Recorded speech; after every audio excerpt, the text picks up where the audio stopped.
Good morning students, प्रिय विद्यार्थियों। कविता सुमित्रा नंदन पंत द्वारा रचित वे आँखें आप पढ़ रहे हैं।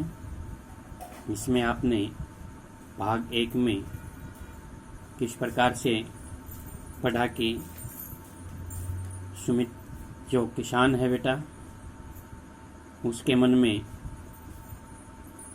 कितना भय व्याप्त है और उस भय से, उस अंधकार का मतलब यहाँ दुख से है बेटा, वो इतना समाया हुआ है कि कवि को भी भय लगता है और वह अंधकार इसके समान लगता है, उसे अंधेरी गुफा जैसी लगती है। उसकी आँखें जो हैं अंधकार में ऐसी लगती हैं, दुख में ऐसी दिखाई देती हैं जैसे कोई अंधेरी गुफा हो। उन आँखों में दुख और पीड़ा विद्यमान है, दुख और पीड़ा भरा हुआ है। उन आँखों में दूर तक दुख का मौन रुदन भरा हुआ है। कवि जो आशय स्पष्ट करना चाहता है, जो शोषित किसान है बेटा, शोषित का मतलब है जिसका शोषण हुआ है, और दुख से उत्पन्न रोदन का कोई अंत दिखाई नहीं दे रहा है उसे। ठीक है, किसान का शोषण हो रहा है और शोषण करने वाला कौन है बेटा? शोषक जो होते हैं वो होते हैं बेटा। दीनता और दुख से उत्पन्न रोदन का कोई अंत उन्हें दिखाई नहीं देता है। ठीक है, क्योंकि अंत उन्हें भरा हुआ उसके अंदर, जो किसके अंदर? आँखों के अंदर दूर तक दुख का मौन रुदन भरा हुआ है और उसका अंत उसे दिखाई भी नहीं दे रहा है।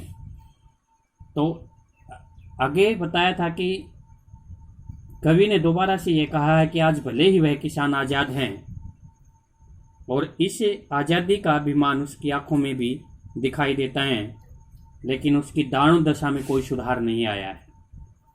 उसकी जो दशा है वो ज्यों की तो बनी हुई है बेटा। संसार की नैया को मझधार में छोड़कर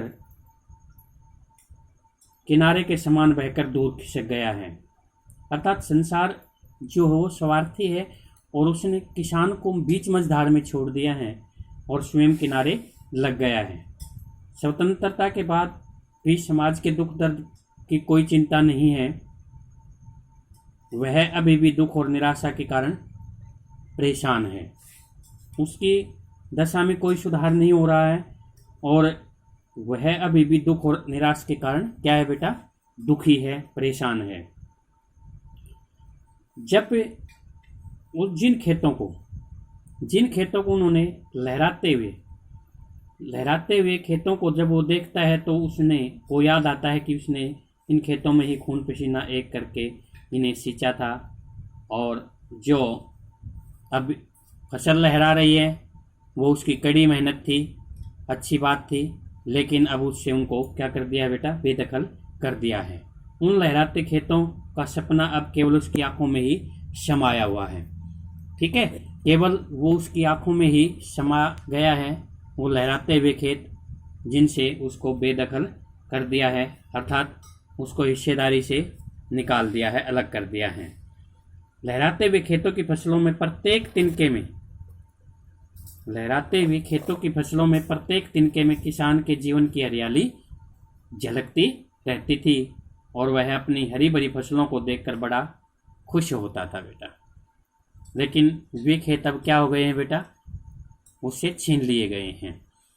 तो ये आपने देखा कि प्रगतिशील दौर की कविता जो पंत जी ने लिखी है बेटा, इसमें विकास होने का जो एक तरफ दम भरा जाता है, वहीं शोषण का शिकार किसान बदहाल जीवन जीने के लिए मजबूर हैं और उसको आहत भी करता है कहीं ना कहीं। दुखद बात तो जो दिखाई दी वो स्वाधीन भारत में भी किसानों को वो सुविधाएं नहीं मिल पाई, उस निर्णायक दौर तक नहीं पहुंच पाए जिनकी वह आशा रखता है। कविता जो है ऐसे ही दुष्चक्कर में फंसे किसानों के व्यक्तिगत और पारिवारिक सुखों की परतों को खोलती है। ठीक है, तो आज हम आगे दूसरे पार्ट में पढ़ेंगे बेटा, आंखों में ही घुमा करता वह उसकी आंखों का तारा। आंखों में ही घुमा करता वह उसकी आंखों का तारा। आंखों का तारा बहुत प्यारा। क्या कहा है कि जो बेटा उसे सबसे प्यारा था, आंखों का तारा बहुत प्यारा था, वो उसकी आंखों में घूम रहा है। क्यों घूम रहा है? क्योंकि उसको कारकुनों की लाठी से जो गया जवानी में ही मारा। जो कारकुन थे बेटा, कारकुन कौन होते हैं? जो जमींदार के कारिंदे थे, जो उसके अपने लोग थे। ठीक है, जो उसके सेवक थे, जो उसके नौकर थे। किसके? जमींदारों के।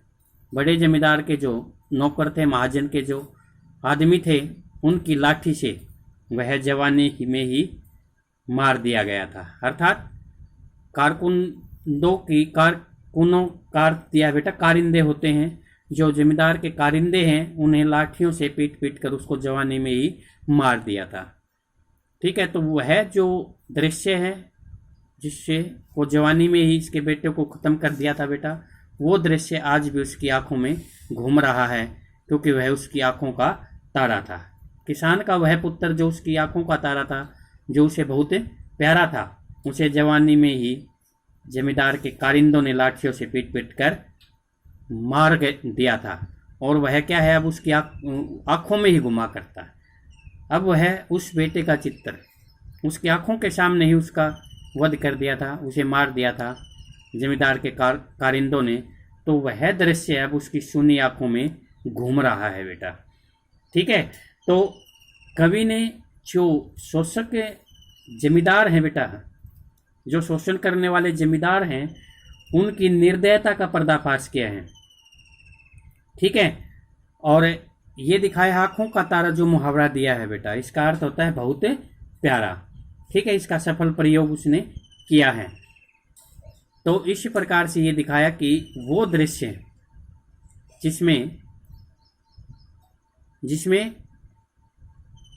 जवानी के अंदर ही उसके बेटे को जमींदार के कारिंदों ने लाठियों से पीट पीट कर मार डाला था, वो दृश्य देख करके आज भी वह दिल से रो पड़ता है। वह दृश्य उसकी आंखों में घूम रहा है, सुनी आंखों में घूमता रहता है। बिका दिया घर द्वार महाजन ने न ब्याज की कोड़ी कोड़ी छोड़ी। बिका दिया घर द्वार, देखना बेटा कि किस प्रकार से जो महाजन हैं, महान लोग हैं, बड़े लोग हैं, उनके बारे में कहा गया है। साहूकारों से उन्होंने घर बार तक बिकवा दिया था। अर्थात पहले बताया था बेटा मैंने कल भी कि किस प्रकार से लगान कर होता था बेटा लोगों पे। ठीक है, जो ज़मीन उनकी अपनी होती थी तो गांव में जो बड़े जमींदार थे उनसे वो पैसे लेते थे, तो कर उगाते थे, और कर उगाने के कारण जो व्यक्ति किसान जो होता था वो समय पर कर नहीं चुका पाता था, तो इसके कारण से वो महाजन जो है उसको घर द्वार की या कोई भी उसकी संपत्ति होती थी उसकी कुर्की कर देते थे बेटा। तो लगान का चुकान करने के बावजूद भी किसान इतना कर्जदार हो गया था कि उसे अपना घर भी गिरवी रखना पड़ा था। अर्थात लगान तो चुका देता था, लेकिन फिर भी क्या था कि उसको इतनी आर्थिक कठिनाइयाँ झेली, इतना कर्जदार हो गया वो महाजनों का कि बिका दिया घर द्वार। अर्थात उसका घर बार का मतलब सब कुछ, घर द्वार तक भी उसका बिका दिया था। महाजन ने ब्याज की कोड़ी छोड़ी, अर्थात महाजन ने उसके ब्याज की एक पैसा भी, कोड़ी का मतलब पैसा भी, एक रुपया भी नहीं छोड़ा। महाजन ने ब्याज की एक एक कोड़ी उसे चुका ली थी बेटा। ठीक है, वसूल कर ली थी। तो बहुत ज़्यादा कर्जवान होने के कारण महाजन का कर्जवान हो गया था। मैंने कल भी बताया था बेटा, चक्रवर्ती ब्याज लगा लगा करके ये जो है उनका शोषण करते हैं, और शोषण होता था वो चक्रवर्ती ब्याज बन करके वो उसको वापिस नहीं कर पाते थे। चाहे वो कितने ही पैसे ले लेते थे, वो उसका पूरा हो ही नहीं पाता था। ठीक है, तो यहाँ दिखा है कि किसान के घर द्वार को भी किसने बिकवा दिया था, महाजन ने, और ब्याज की एक एक कौड़ी भी वसूल ली थी, एक एक कौड़ी को नहीं छोड़ा था। यहाँ तक कि रह कर आंखों में चुभती वह कुरक हुई बरगों की बेड़ी जोड़ी बेटा। रह कर आंखों में चुभना, परेशान करना, ठीक है, आंखों को कष्ट पहुंचाना। आंखों में चुभने का मतलब है आंखों में कष्ट होना, पीड़ा होना, दर्द देना बेटा, ठीक है। जिस प्रकार से हमारी आंखों में कोई तिनका गिर जाता है, वो चुभता रहता है, तब तक वो निकल नहीं जाता। तो इसी प्रकार से कहा है कि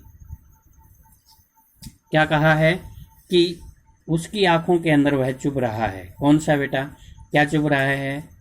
दुख पहुंचा रहा है, कष्ट पहुंचा रहा है, और वो है कुरक। कुरक माने बेटा कुरक हो जाने, नीलाम हो जाना।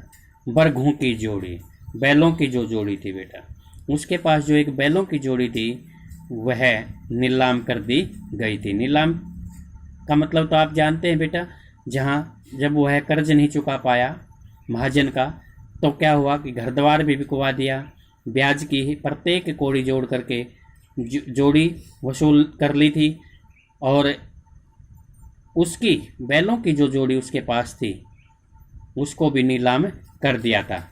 और वो था महाजन का कर्ज बेटा। इतना कर्जदार होया वो कि उसने घर द्वार भी बिकवा दिया, और उसके पास जो बैलों की एक जोड़ी थी बेटा उसको भी नीलाम कर दिया, ठीक है। नीलाम का मतलब क्या होता है बेटा, जब 10, 20, 30 आदमी इकट्ठे होकर के, ठीक है, गांव का सामूहिक पंचायत के रूप में ये होता है कि भाई या तो मेरा पैसे दे दो, नहीं तो मैं इसकी बैलों की जोड़ी को इतने रुपए में लेना चाहता हूँ। तो वो या तो इतने रुपए दे दे, नहीं तो उसकी बैलों की जोड़ी को क्या कर दिया जाता है, नीलाम कर दिया जाता है। उसके पैसे लगते हैं, जो भी ज़्यादा पैसे लगाएगा उसको वो जो बैलों की जोड़ी जो है वो दे दी जाएगी। तो बरघों का मतलब बैलों की जो जोड़ी थी बेटा उसके पास वो नीलाम कर दी गई थी। उजरी उसके सिवा किसे कब पास दुहाने आने देती। उजरी, उज्ज्वल, सफ़ेद जो गाय थी बेटा, उजरी यहाँ सफ़ेद गाय के लिए आया बेटा।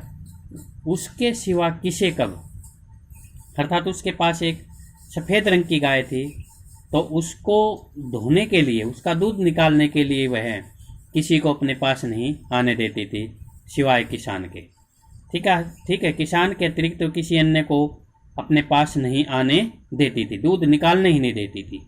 तो उजरी उसके सिवा, उजरी माने सफ़ेद गाय, उसके सिवा, उसके सिवाय, उसके अतिरिक्त किसे कब, उसे किसे भी कब पास दुहाने आने देती। प्रश्नवाचक चिन्ह लगा है कि किसे भी पास नहीं आने देती थी, किसे पास कभी भी किसी भी समय नहीं आने देती थी।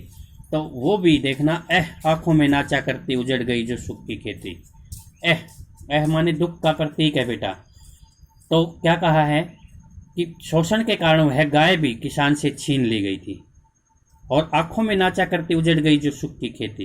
किसान के सुख के दिन जो थे, सुख की खेती का मतलब है सुख के पल थे, सुख के दिन थे, ठीक है, वो अब बीत चुके हैं। उजड़ गई जो सुख की खेती, अर्थात उसके उजड़ जाना, खेती का उजड़ना। देखिए मानवीकरण अलंकार के रूप में कहा है, सुख रूपी खेती, अर्थात जो सुख के दिन थे वो समाप्त हो गए थे। उजड़ जाना का मतलब समाप्त हो जाना। जिस प्रकार खेती को उजाड़ दिया जाता है तो क्या होता है बेटा, उजाड़ देने का मतलब वो विनाश हो जाता है, उसमें बिल्कुल भी कुछ नहीं रहता। तो इसी प्रकार से कहा गया है कि वह जो सुख की खेती, अर्थात उसके सुख के दिन थे, वो अब क्या हो गए बेटा, बीत गए हैं, चले गए हैं, ठीक है। अब उसके जीवन में क्या है बेटा, केवल सुनापन है। क्यों? क्योंकि चारों ओर उसके जीवन में निरस्ता ही निरस्ता है, ठीक है, किसी भी प्रकार का रस ही नहीं है, मज़ा ही नहीं है, ठीक है, जीवन जीने का अर्थ ही नहीं रह गया है। उसके जीवन के सुख की खेती तो उजड़ चुकी थी। देखना कि पहले घर द्वार बिकवा दिया, महाजन ने कौड़ी नहीं छोड़ी उसकी, और यहाँ तक कि बैलों की जोड़ी भी को भी नीलाम कर दिया गया। फिर क्या कहा है कि वह भी छीन ली गई जो उसके पास एक सफ़ेद रंग की गाय थी, जो उसके सिवाय किसी को अन्य को दूध भी नहीं देती थी, दूध दूने ही नहीं देती थी। वह नाचा करती उजड़ गई जो सुख की खेती, अर्थात जो सुख के दिन थे उसकी आंखों में आज भी वो नाच रहे हैं, अर्थात सुख के जो पल थे बेटा वो आज भी नाच रहे हैं, लेकिन वह समाप्त हो गई है, उजड़ गई है। बिना दवा दर्पण के घर नहीं। देखना, सुख की खेती के बाद में हम आगे बेटा जो है आपको यहाँ तक ही आज करा रहे हैं, ठीक है, ठीक है ना। तो आगे बेटा इसके जो क्वेश्चन है बेटा, कल मैंने 10 क्वेश्चन लिखवाए थे छोटे, आगे क्वेश्चन नोट करें बेटा। आगे क्वेश्चन है 11वां क्वेश्चन जो होगा बेटा आपका, किसान किन खेतों से बेदखल हुआ था? किसान किन खेतों से बेदखल हुआ था? उत्तर आपने अपने आप बना के देखने हैं बेटा, मैंने ये पढ़ाया है आपको, क्योंकि इसमें हम ये दर्शाएंगे कि भी जो स्वयं के खेत थे जो हरियाली से भरे रहते थे उनसे बेदखल कर दिया था। अगला जो प्रश्न है, जीवन की हरियाली से क्या तात्पर्य है? जीवन की हरियाली से क्या तात्पर्य है? अर्थात कहा था ना कि भाई कहीं ना कहीं उसके जीवन की हरियाली ही समाप्त हो गई है, ठीक है। ये कहा था ना कि भाई उसके हरियाली जिनके तृण तृण से, हस्ती थी उसके जीवन की हरियाली जिनके तृण तृण से, अर्थात उसकी आंखों के सामने ही उसके हरे भरे जो खेत हैं वो अब कष्ट पहुंचा रहे हैं जो उसे कभी सुख प्रदान करते थे। तो क्या कहा है, जीवन की हरियाली से अर्थ होता है बेटा जीवन की प्रसन्नता, ठीक है। जीवन की हरियाली मानवीकरण अलंकार के रूप में दर्शाया है कि जीवन की प्रसन्नता से है बेटा हरियाली का मतलब। अगला प्रश्न है बेटा, किसान का बेटा किस अवस्था में मारा गया था? किसान का बेटा किस अवस्था में मारा गया था, ठीक है। कि वो कौन सी अवस्था थी जब जमींदार के कारिंदों ने उसको लाठियों से पीट पीट कर मार डाला था, तो वो कौन सी अवस्था थी बेटा। अगला प्रश्न है, किसान के बेटे को किसने मारा था? अगला ही प्रश्न है जो मैंने अभी बताया है, उसका उत्तर भी आपको छांटना है, बताना है। और किसान के बेटे को किसने मारा था। अगला प्रश्न है बेटा, किसान का घर द्वार किसने बिकवा दिया था? किसान का घर द्वार किसने बिकवा दिया था, ठीक है। तो इसका उत्तर जो है वो आप छांट पाएंगे इसमें से। अगला प्रश्न है बेटा, किसान की आंखों में रह रहकर क्या चुभती थी? किसान की आंखों में रह रहकर क्या चुभती थी। और अगला प्रश्न है, उजरी कौन थी? उजरी कौन थी? उजरी जो शब्द आया है एक जगह पे, ये उजरी उसके सिवा किसी का पास धुआने आने देती। उजरी यहाँ मैंने बताया था पढ़ाते समय, तो आपको बताना कि उजरी कौन थी। और अगला प्रश्न है, किसान की आंखों में क्या नाचा करती थी? किसान की आंखों में रह रहकर क्या नाचा करती थी। तो ये भी बताया था मैंने अभी थोड़ी देर पहले आया था। अगला जो प्रश्न है वो है, किसान की निराश आंखों में कौन सी भावना अक्षण भर के लिए चमक लाती है? ठीक है, किसान की निराश आंखों में निराशा छाई हुई है, उसमें कौन सी भावना अक्षण भर के लिए, पल भर के लिए चमक लाती है। तो हमें थोड़े समय के लिए वो उसकी आंखों में चमक आती है, लेकिन वो कौन से पल होते हैं बेटा, जो सुख के पल थे उसके जीवन में आए थे, उनकी स्मृति थोड़ी बहुत आई थी। और अगला प्रश्न है, प्रस्तुत कविता में किस प्रमुख रस का उल्लेख हुआ है? ठीक है, प्रस्तुत कविता में किस प्रमुख रस का उल्लेख हुआ है, आपको ये बताना है बेटा, क्योंकि कौन सा रस इस कविता में प्रमुखता से आया है वो आपको बताना है। तो ये प्रश्न आपको बेटा रफ कॉपी में पहले नोट करेंगे, क्योंकि इस कविता को जो मैंने बेटा आपके सामने यूट्यूब डाली है, पहले इसको ध्यानपूर्वक पढ़ेंगे तो आपको सभी प्रश्नों के उत्तर अपने आप मिल जाएंगे। हालांकि क्योंकि हमने आसानी से जो सरल भाषा में समझाया है कि किस प्रकार से जो किसान है बेटा, उसकी आँखों के अंदर जो दुख दर्द है, पीड़ा है, वो आज भी हमारे समाज में दिखाई देती है, क्योंकि उनकी दशा में कोई सुधार नहीं हो रहा है। ठीक है, महाजनों ने, जमींदारों ने उसका शोषण किया है, और उस शोषण के कारण क्या हुआ बेटा कि उसकी बैलों की जोड़ी भी नीलाम हुई, और यहाँ तक कि उसके पास एक सफ़ेद रंग की गाय थी बेटा, और उसके सिवाय किसी को पास भी नहीं आने देती थी। वे चीज़ें हम देखते हैं कि वो भी सब कुछ महाजन ने अपना ली थी बेटा। देखना ये चित्र जो आपको दिखाई दे रहा है, इसके अंदर ये जो है ये बेटा, ये चीज़ें, ये इसकी आँखों से जो आंसू टपक रहे हैं दुख के, पीड़ा के, कष्ट के, जिन आँखों के सामने उसने सुख की खेती देखी थी बेटा, जीवन में सुख हुआ था, वे अब विगत सुखों की स्मृति बनकर रह गए हैं, और इसी कारण से वो बेटा दुखी है, निराश है, और उसकी आंखों से पानी टपक रहा है, आंसू बह रहे हैं। तो बेटा ये कविता आपने पढ़ी, यहाँ तक पार्ट 2 इसका समाप्त हुआ। ठीक है बेटा, ओके, थैंक यू बेटा।